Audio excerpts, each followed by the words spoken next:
আসসালামু আলাইকুম। প্রিয় দর্শক, অন্যমঞ্চের আলাপচারিতায় আপনাদের সকলকে আমন্ত্রণ জানাচ্ছি। সামনে বড় দুঃসময় বাংলাদেশের ইউনূস সরকার এবং সেই সরকারের পেছনে বসে বাংলাদেশের রাজনীতিতে যারা ছড়ি ঘোরাচ্ছেন সেই জামায়াত, এনসিপি, বিএনপি ইত্যাদি দলগুলোর। তারা ভেবেছিল ভোটে না জিতেও যেভাবে গত 1.5 বছর ক্ষমতার মধু খেয়েছেন, আগামী দিনগুলোতে আওয়ামী লীগকে নির্বাচনী ময়দান থেকে বহিষ্কার করে একটা ছেলে খেলা নির্বাচন করে সেই মধু ভবিষ্যতে খেয়ে যাবেন। সেই স্বপ্ন পূরণ হলো না। কেন বলছি কথাটা? বিভিন্ন সূত্র থেকে যে খবর আসছে তাতে শুধু বাংলাদেশের আওয়ামী লীগের কর্মী সমর্থকরা নন, যে বিরাট সংখ্যক সাধারণ মানুষ ইউনূস সরকারের আমলে এই আইনের অভাবে যেভাবে মব সন্ত্রাস, চাঁদাবাজি, ঘুষ সব কিছু মিলিয়ে তারা সহ্যের শেষ সীমায় পৌঁছেছেন, সেই মানুষরা এটা জেনে খুশি হবেন যে নির্বাচন ফেব্রুয়ারিতে হচ্ছে। ইউনূস খুব চেষ্টা করছেন নির্বাচন আপাতত স্থগিত রেখে দিনগুলো তার শাসন চালিয়ে যাবেন। সেটাও সম্ভব হচ্ছে না। আওয়ামী লীগ নির্বাচনে অংশ নিচ্ছে, এর অর্থ আওয়ামী লীগের ওপর থেকে নিষেধাজ্ঞা উঠে যাচ্ছে।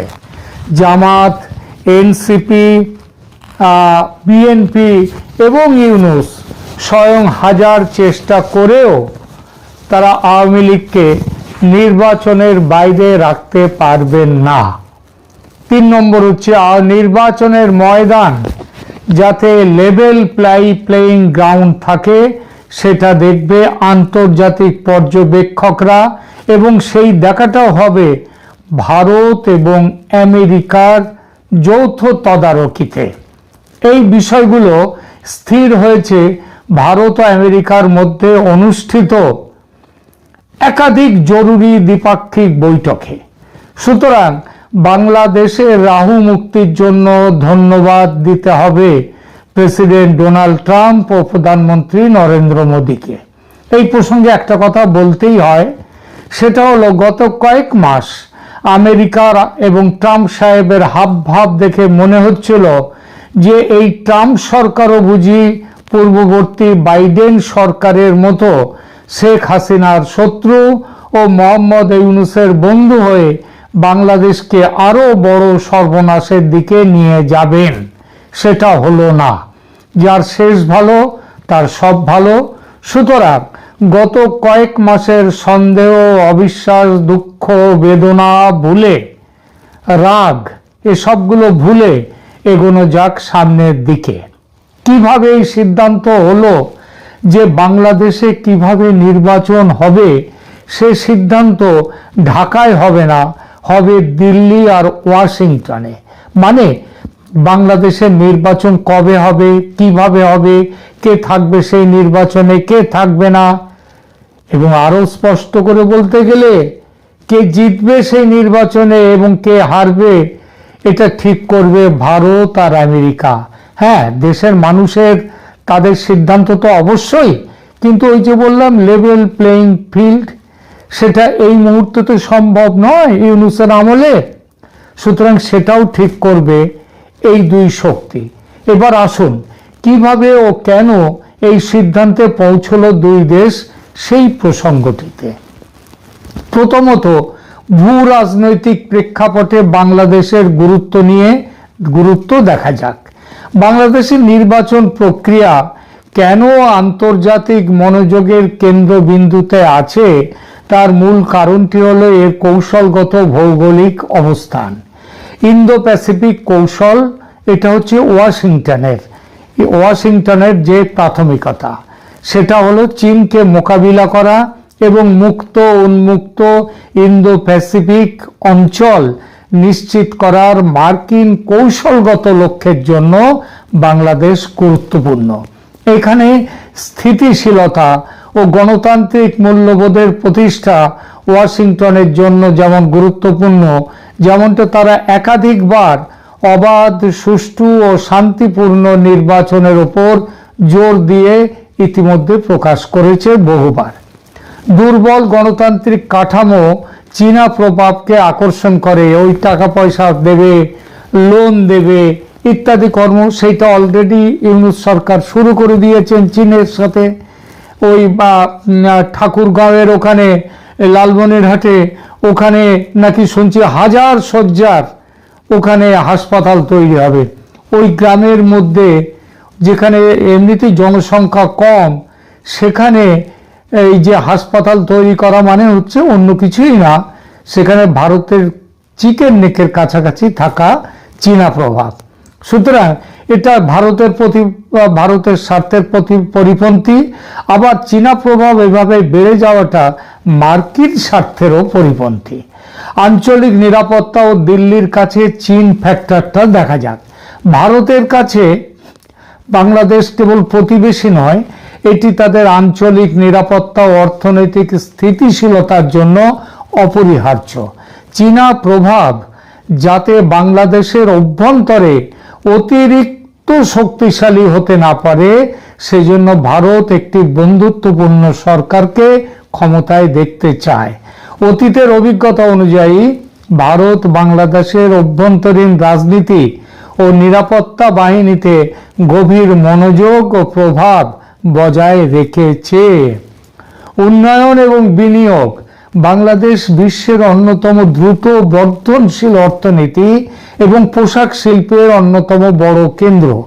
অর্থনৈতিক স্থিতিশীলতা নিশ্চিত করা এবং নিজেদের বিনিয়োগ সুরক্ষিত রাখার জন্য বৃহৎ শক্তিগুলোর এখানে রাজনৈতিক স্থিতিশীলতা প্রয়োজন। সুতরাং বাংলাদেশের অভ্যন্তরে কি ঘটছে বা ঘটবে তা শুধুমাত্র ঢাকার চিন্তার বিষয় নয়, এটা বৃহত্তর ভূ রাজনৈতিক চিন্তার একটি গুরুত্বপূর্ণ অংশ। এইবার দেখি দ্বিতীয়ত দিল্লি ও ওয়াশিংটনের লক্ষ্য কি এবং তাদের প্রভাবের পদ্ধতিটা কি। যদিও দুই শক্তি চায় বাংলাদেশে স্থিতিশীল সরকার আসুক, কিন্তু তাদের লক্ষ্য এবং হস্তক্ষেপের পদ্ধতি ভিন্ন। এই ভিন্নতা বাংলাদেশের নির্বাচনী সিদ্ধান্তকে প্রভাবিত করে। প্রভাব বিস্তারকারী এই যে দুটি শক্তি, ভারত ও আমেরিকা, এদের মূল লক্ষ্যটা কি দেখা যাক। ভারত আঞ্চলিক নিরাপত্তা ও কৌশলগত মিত্রতা নিশ্চিত করতে চায়। আঞ্চলিক নিরাপত্তা, সেভেন সিস্টার্স। ভারত বিরোধী শক্তিকে কোণঠাসা করতেও চায় ভারত, যেমন পাকিস্তানকে এখানে আসতে দিতে চায় না ভারত, যেটা ইউনূস সরকার ভীষণভাবে নিয়ে আসছে। এছাড়া অভ্যন্তরীণ সমর্থন, একটি নির্দিষ্ট দলের প্রতি সরাসরি সমর্থন দেয় ভারত। যদিও বলে যে কোনো দলই ক্ষমতায় আসুক না কেন ভারত তাকে সমর্থন দেবে, কিন্তু ঐতিহাসিকভাবে দেখা গেছে আর সমস্ত দলগুলো, মানে বিশেষ করে বিএনপি যেটা প্রধান দল ছিল এর আগে 3 বার ক্ষমতায় এসেছে, তাদেরকে বিশ্বাসযোগ্য নয়। তারা 10 ট্রাক অস্ত্রের কথা ছাড়লাম, নানান বিষয়ে তারা ভারত বিরোধিতা তাদের রাজনীতির একটা মূল ভিত্তি, মূল নীতি। এবং ফলে ভারত দেখেছে যে পরম্পরাগতভাবে আওয়ামী লীগ তাদের কাছের শক্তি, সুতরাং তাদের ক্ষমতায় আনতে কূটনৈতিক চ্যানেলের মাধ্যমে ভারত সক্রিয় ভূমিকা রেখে এসেছে, ভবিষ্যতেও রাখতে চায়। নিরাপত্তা ও প্রশাসনিক এবং নিরাপত্তা ব্যবস্থার উপরেও নিবিড় প্রভাব বিস্তার করতে চায়। এই প্রভাব আবার মার্কিন যুক্তরাষ্ট্রের কাছে কিরকম সেটা দেখি। ইন্দো প্যাসিফিকে স্থিতিশীলতা চায় মার্কিন যুক্তরাষ্ট্র, চায় চীনের বাণিজ্যের উপরে নজরদারি করতে, চায় চীনের শক্তির উপরে রুখে দিতে তারা চায়। মানবাধিকারের চাপ দিয়ে তারা বাংলাদেশে গণতন্ত্রের ভিত্তিটা স্থাপন করতে চায়। অন্তত ওই যে তুলসী গ্যাবার্ড সম্প্রতি যে কথা বলেছেন যে পৃথিবীর অন্য দেশে সরকার বদলের খেলায় আর থাকবে না আমেরিকা, সেই ব্যাপারে তারা চায় যে বাংলাদেশে একটি অবাধ নির্বাচনের মাধ্যমে একটি জনগণের যাকে চায় সেরকম শক্তি ক্ষমতায় আসুক। তাহলে নিজের স্বার্থ রক্ষায় ভারতের কৌশল একটি বিশেষ দলের ক্ষমতায় থাকা নিশ্চিত করা এবং গণতান্ত্রিক ব্যবস্থা নিশ্চিত করা। অন্যদিকে যুক্তরাষ্ট্রের কৌশল হলো নির্বাচন, একটি গ্রহণযোগ্য নির্বাচন যাতে হয় তার জন্য চাপ সৃষ্টি করা এবং ভারতকে সেই সঙ্গে নিজের দলে শক্তভাবে যুক্ত করে চীনের প্রভাব খর্ব করার পথে এগিয়ে যেতে চায়। সেটা একা আমেরিকা এখানে সে করতে পারবে না যদি না ভারত তাদের সঙ্গে থাকে। এই দুই শক্তির ভিন্নমুখী চাপ এক জায়গায় এসে মিলেছে। সেটা হলো কি, দুই শক্তি তারা সমঝোতার মধ্য দিয়ে স্বচ্ছ, মুক্ত ও অংশগ্রহণমূলক নির্বাচনের মাধ্যমে গণতন্ত্রের শেকড় মজবুত করতে চায়।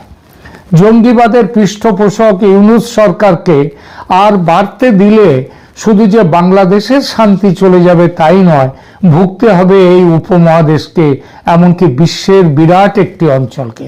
সুতরাং ভারত আমেরিকা দুই শক্তির আজ একত্র হওয়া। এরপর বাংলাদেশের রাজনৈতিক দলগুলো দেখুন নিজেরাই বহুবার বিদেশি শক্তিকে হস্তক্ষেপের সুযোগ করে দিয়েছে। বিরোধী দলগুলো প্রায়শই ক্ষমতাসীনদের বিরুদ্ধে বিদেশে অভিযোগ করে এবং বিদেশি কূটনীতিকদের কাছে ধর্ণা দেয়। এর ফলে অভ্যন্তরীণ রাজনীতিতে বিদেশিরা ছড়ি ঘোরাবার সুযোগ তৈরি দেখতে পায় এবং তারা ছড়ি ঘোরায়। সেই সুযোগ এবার গ্রহণ করলো ভারত ও আমেরিকার সঙ্গে। আস্থার অভাব এটাও একটা কারণ। দেশের প্রধান রাজনৈতিক দলগুলোর মধ্যে সংলাপ ও আস্থার চরম অভাবের জন্যেই বিদেশি দুতিয়ালি, যেমন জাতিসংঘ দুতিয়ালি করেছেন, ওখান থেকে তো সেই তুর্ক তিনি বলে দিয়েছিলেন বাংলাদেশের সেনাপ্রধানকে যেন সরকারের পক্ষে না থাকে, হাসিনার পক্ষে না থাকে। সুতরাং এরকম বহু ঘটনা, সুতরাং বিদেশি দুতিয়ালি জরুরি। এর সাথে যোগ করুন অর্থনৈতিক দুর্বলতা। বাংলাদেশের বর্তমান অর্থনীতির চ্যালেঞ্জ, বিশেষ করে রিজার্ভ ক্ষয় ও অর্থ পাচারের মতো বিষয়গুলো বহির্বিশ্বের অর্থনৈতিক সহায়তার উপর নির্ভরতা বাড়ায়। এই নির্ভরতা অনেক সময় অর্থনৈতিক ছাড়ের বিনিময়ে রাজনৈতিক চাপ গ্রহণ করতে বাধ্য করে। বাংলাদেশের অর্থনীতির বর্তমান ব্যাপক ধস সামাল দিতে পাশের দেশ ভারতের সাহায্য জরুরি, এটা বুঝেছে আমেরিকা, তাই হাত মিলিয়েছে ভারতের সঙ্গে। একইভাবে ভারতও বুঝেছে এ ব্যাপারে আমেরিকার অপরিহার্যতার কথা। আমেরিকা একসঙ্গে থাকলে ভারতও যেমন তার যে এজেন্ডা সেটা ঠিক করতে চালাতে পারবে, তেমনি আমেরিকাও তার এজেন্ডা চালাতে পারবে। তাই দুই দেশ আজ একসঙ্গে। কিভাবে ভারত আমেরিকা এই ব্যাপারে একত্র হলো, কারা এর দায়িত্ব নিয়ে এগুলো করলো? দেখুন, শেখ হাসিনা সরকারের পতনের পর ইউনূস সরকারের কাজকর্ম দেখে বাইডেন প্রশাসন দুশ্চিন্তায় পড়েছিল। ভারতের সঙ্গে আলোচনায় বসেছিল ভুল সংশোধনের চেষ্টায়। আপনাদের হয়তো মনে আছে 2023 নভেম্বরের শেষ দিকে, নভেম্বরের শেষে ভারত মার্কিন 2+2 মন্ত্রী পর্যায়ের বৈঠক হয়। এটি ছিল দুই দেশের পররাষ্ট্র ও প্রতিরক্ষা মন্ত্রী পর্যায়ের একটি উচ্চ স্তরের বৈঠক, যা নয়াদিল্লিতে অনুষ্ঠিত হয়। বাংলাদেশের নির্বাচন নিয়ে দুই শক্তির অবস্থানের মধ্যে বোঝাপড়ার চেষ্টা এই বৈঠকের মূল আলোচনার একটি অংশ ছিল। বৈঠকের মূল অংশগ্রহণকারীরা ছিল, আমি একটু ভুল বলেছি, 2024 নভেম্বর, ওটা 23 নভেম্বর নয়, 2024 নভেম্বরে এই বৈঠক হয়েছিল। বৈঠকের মূল অংশগ্রহণকারী কারা ছিলেন? যুক্তরাষ্ট্রের পক্ষে ছিলেন পররাষ্ট্রমন্ত্রী অ্যান্থনি ব্লিংকেন ও প্রতিরক্ষা মন্ত্রী লয়েড অস্টিন, আর ভারতের পক্ষে ছিলেন পররাষ্ট্রমন্ত্রী এস জয়শঙ্কর, অজিত ডোভাল ও প্রতিরক্ষা মন্ত্রী রাজনাথ সিং। বাংলাদেশের নির্বাচন নিয়ে সেখানে অনেক আলোচনা হয়। ভারতের অবস্থান ছিল বৈঠকের পর ভারতের পররাষ্ট্র সচিব বিনয় কোয়াত্রা সাংবাদিক সম্মেলনে বাংলাদেশের নির্বাচন নিয়ে দিল্লির অবস্থান স্পষ্ট করেন। তিনি বলেন, ভারত একটি স্থিতিশীল, শান্তিপূর্ণ ও প্রগতিশীল বাংলাদেশকে সমর্থন করে। তিনি জোর দেন যে বাংলাদেশের নির্বাচন তাদের অভ্যন্তরীণ বিষয় এবং দেশটির জনগণই তাদের ভবিষ্যৎ নিয়ে সিদ্ধান্ত নেবে। কিন্তু বাইডেনের চলে যাওয়ার সময় এসে গিয়েছিল, ভারতও সেজন্য খুব একটা উৎসাহ দেখায়নি।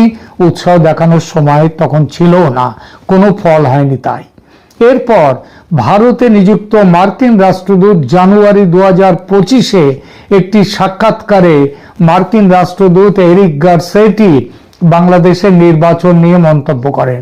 তিনি বলেন, যুক্তরাষ্ট্র ও ভারত উভয় দেশই যত দ্রুত সম্ভব বাংলাদেশে গণতন্ত্র দেখতে চায় এবং গণতন্ত্রই বাংলাদেশে নতুন অধ্যায় খুলে দিতে পারে। এই কথা এই ইঙ্গিত দেয় যে ভারত ও আমেরিকা দুজনে গোপনে কিংবা আড়ালে একটি স্থিতিশীল সরকারকে সমর্থন করতে চায়। প্রকাশ্যে যুক্তরাষ্ট্র চাইছে ভারত যেন গণতান্ত্রিক প্রক্রিয়াকে আরো বেশি গুরুত্ব দেয়। এই মন্তব্যের মাধ্যমে দুই দেশের অভিন্ন আকাঙ্ক্ষার কথা এবং তাদের চেষ্টার কথা তুলে ধরা হয়েছে। এছাড়াও এই দুটো আনুষ্ঠানিক বৈঠক ছাড়াও দুই দেশের উচ্চপদস্থ কর্মকর্তারা, যেমন পররাষ্ট্র সচিব, আন্ডার সেক্রেটারি, জাতীয় নিরাপত্তা উপদেষ্টা, তারা নিয়মিত আঞ্চলিক নিরাপত্তা ও কৌশলগত আলোচনায় অংশ নিয়ে বাংলাদেশের পরিস্থিতি নিয়ে আলোচনা চালিয়েছেন। এসব আলোচনায় বাংলাদেশের নির্বাচন, ইন্দো প্যাসিফিক অঞ্চলে চীনা প্রভাব এবং আঞ্চলিক স্থিতিশীলতা প্রাধান্য পেয়েছিল। তাহলে কি মূল টেক অ্যাওয়ে তাহলে কি হলো? এই বৈঠকগুলো প্রমাণ করে যে বাংলাদেশের নির্বাচন শুধুমাত্র একটি অভ্যন্তরীণ রাজনৈতিক ঘটনা নয়, বরং এটি মার্কিন ভারত ভূ রাজনৈতিক কৌশলগত আলোচনার একটি কেন্দ্রীয় বিষয়। ভারত স্থিতিশীলতা এবং আঞ্চলিক নিরাপত্তা নিশ্চিত করতে চায়, আর আমেরিকাও চায় চীনের প্রভাব খর্ব এই অঞ্চলে তার প্রভাব বাড়ুক সেইটা বাংলাদেশে। সুতরাং বাংলাদেশের জনগণ বা ঢাকার নীতি নির্ধারকদের ইচ্ছা অনিচ্ছার উপরে নয়, দিল্লি ও ওয়াশিংটনের কৌশলগত স্বার্থ এবং তাদের চাপ প্রয়োগের ক্ষমতার উপরেই নির্বাচনের পদ্ধতি বহুলাংশে নির্ভর করে, হয়তো ফলাফলও নির্ভর করে। এটাই নির্মম বাস্তবতা। দেশীয় রাজনীতির অভ্যন্তরীণ মেরুকরণ ও দুর্বলতায় বৈদেশিক প্রভাবকে এতটা শক্তিশালী করে তুলেছে। নির্বাচনের চূড়ান্ত সিদ্ধান্তটি হয়তো ঢাকায় ঘোষিত হবে 2-4 দিনের মধ্যে, কিন্তু মনে রাখবেন এই ব্যাপারে সিদ্ধান্ত হয়ে গেছে যে আওয়ামী লীগকে নির্বাচনে অংশ নিতে দিতে হবে। শেখ হাসিনার ব্যাপারে কি হবে সেটা এখনো ঠিক হয়নি, কারণ তার উপরে একটা মৃত্যুদণ্ড দেয়া হয়েছে। সেটা উঠবে, কবে উঠবে তো বটেই, কবে উঠবে সেটা দেখতে হবে। আর এই যে দিল্লি এবং ওয়াশিংটনের কূটনৈতিক করিডরে বাংলাদেশের রাজনীতি, ভোট, নির্বাচন ঠিক হয়ে গেছে। অবশেষে যেটা ঠিক হয়েছে সেটাই হতে চলেছে। দিল্লি শেষ ভরসা, শেষ ভরসা সর্বক্ষেত্রে, রাজনীতি, ব্যবসা বাণিজ্য, অর্থনীতি, উন্নয়ন সর্বক্ষেত্রে। কিন্তু বাংলাদেশের এক শ্রেণীর মানুষ এটি মানেন না, মুখে মানেন না, কিন্তু বাস্তবে সেটি বাস্তবায়নও করতে পারেন না। সাম্প্রতিক সময় কয়েকদিন আগের ঘটনা যদিও বা, যে বাংলাদেশে একটি পণ্য, আমি এগুলো নিয়ে অসংখ্যবার কথা বলেছি, কথা বলে থাকি, প্রায়শই কথা বলে থাকি। এগুলো নিয়ে কথা বলবার কারণে কখনো কখনো কারো কাছ থেকে রয়ের এজেন্ট খেতাবও পেয়েছি, কিন্তু তারপরেও যাহা সত্য তাহা বলিব, যে সর্বক্ষেত্রে ভারত নির্ভরশীলতা আমাদের থাকতেই হবে, উপায় নেই। যেটি বলছিলাম যে সাম্প্রতিক সময়ে পেঁয়াজের দাম, ভরা মৌসুম বলা যায়, এখন নতুন পেঁয়াজ উঠছে, কিন্তু তারপরে পেঁয়াজের দাম আমাদের পার্শ্ববর্তী ভারতের থেকে 4 গুণ। আমাদের এখানে পেঁয়াজের দাম প্রায় 160 টাকা উঠে গিয়েছিল। এই 160 টাকা যখন উঠে গেল, তখন সরকার গত রোববার ভারত থেকে পেঁয়াজ আমদানির অনুমতি দিয়েছে। মাঝখানে গত আগস্টের পরে একটু বন্ধ ছিল, অনুমতি দিয়েছে। এই অনুমতি দেওয়ার ফলে পেঁয়াজের দাম আবার কেজিতে 30-40 টাকা কমে গেছে, এবং এটি পেঁয়াজগুলো যখন ঢুকবে তখন 100 টাকার নিচে নেমে আসবে। প্রাথমিকভাবে মাত্র 1,500 টনের পেঁয়াজের আমদানির অনুমতি দিয়েছে।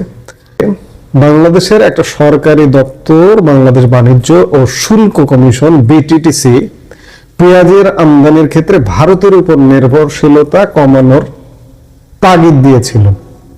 তখনই বিকল্প 5টা দেশের নাম উঠে এসেছিল। সেগুলো হলো যে পাকিস্তান, চীন, মিয়ানমার, তুরস্ক এবং মিশর।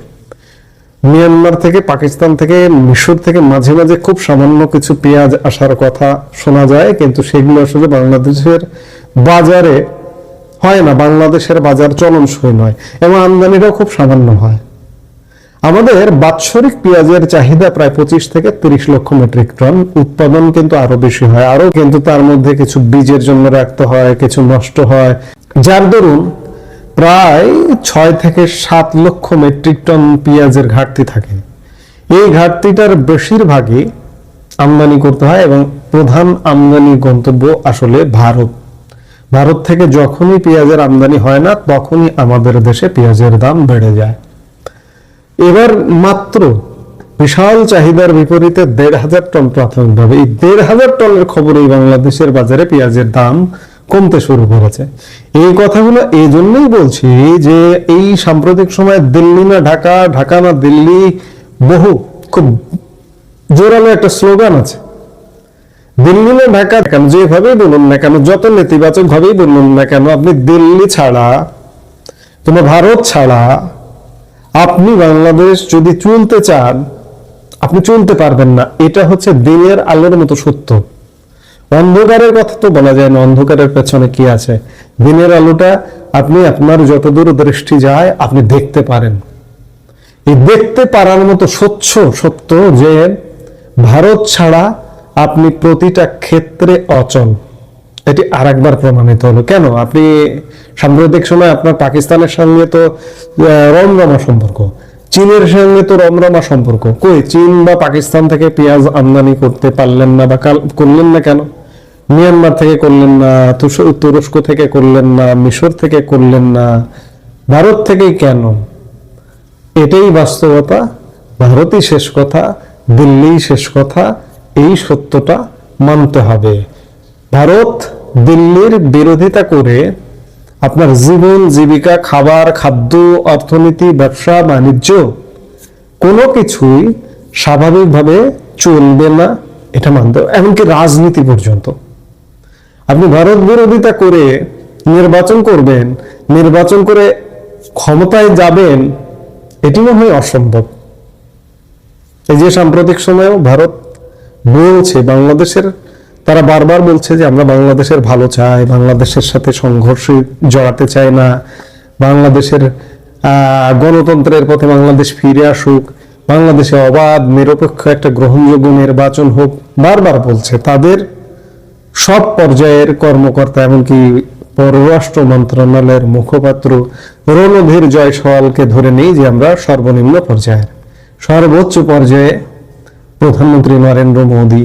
এছাড়া আমি প্রায় বলে থাকি যে ভারতের পঞ্চপাণ্ডব, বিদেশমন্ত্রী এস জয়শঙ্কর, স্বরাষ্ট্রমন্ত্রী অমিত শাহ, কিংবা প্রতিরক্ষা মন্ত্রী রাজনাথ সিং, জাতীয় নিরাপত্তা উপদেষ্টা অজিত দোভাল, আমরা তাদের কথাগুলোই তো বেশি বেশি পাই।